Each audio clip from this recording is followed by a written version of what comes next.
السلام علیکم ناظرین، MR نیوز ہیڈ لائنز میں ایک بار پھر آپ کو خوش آمدید کہتے چلیں۔ میں ہوں کنگا اسلم۔ نئے مشیر احتساب مصدق عباسی نے وزیر اعظم عمران خان کو یقین دہانی کرائی کہ وہ اپنے تجربے کی روشنی میں احتساب کے عمل کو شفاف اور تیز تر بنائیں گے۔ اسلام آباد میں وزیر اعظم عمران خان سے ان کے نئے مشیر احتساب مصدق عباسی نے ملاقات کی اور احتسابی امور سے متعلق تبادلہ خیال کیا۔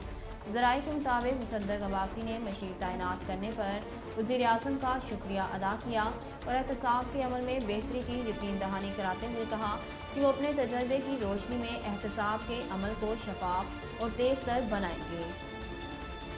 وزیر دفاع پرویز خٹک نے ملک میں بڑھتی مہنگائی کے جواز میں کہا کہ دالیں، گھی، چینی سب باہر سے آ رہے ہیں، وہاں بھی مہنگائی ہے، بیرون ملک والے یہ چیزیں مفت نہیں دے رہے۔ بنوں میں ورکرز کنونشن سے خطاب میں پرویز خٹک کا کہنا تھا کہ PTI میں کوئی گروپنگ نہیں۔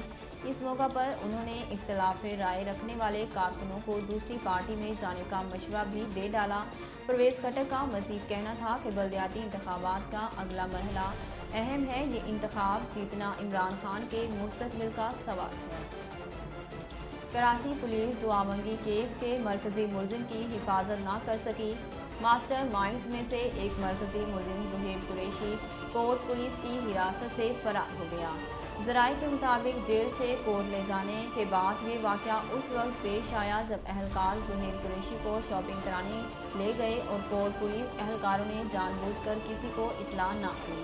ذرائع کا کہنا ہے کہ جیل پہنچنے پر جب قیدیوں کی گنتی ہوئی تو بات کا پتہ چلا کہ زہیب قریشی فرار ہو چکا ہے۔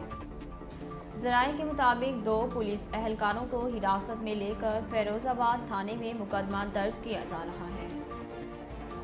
پاکستان سپر لیگ PSL میں شامل ٹیم ملتان سلطانز کے کھلاڑی شاہنواز تھانی کی عمران طاہر کے ساتھ سندھی بولنے کی ویڈیو وائرل ہو گئی۔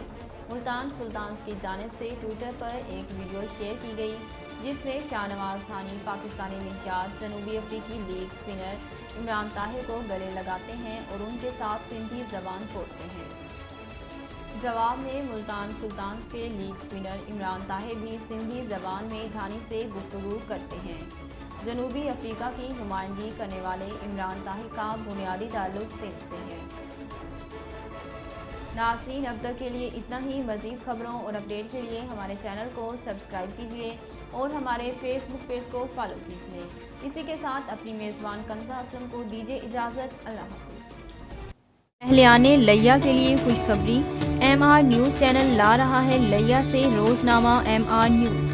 Editor in chief Muhammad Rehan Rohani. اب آپ رہیں گے ہر خبر سے باخبر۔ اشاعت کا 35 سالہ تجربہ، خوبصورت اشاعت کے ساتھ بہت جلد روزنامہ MR نیوز کا آغاز۔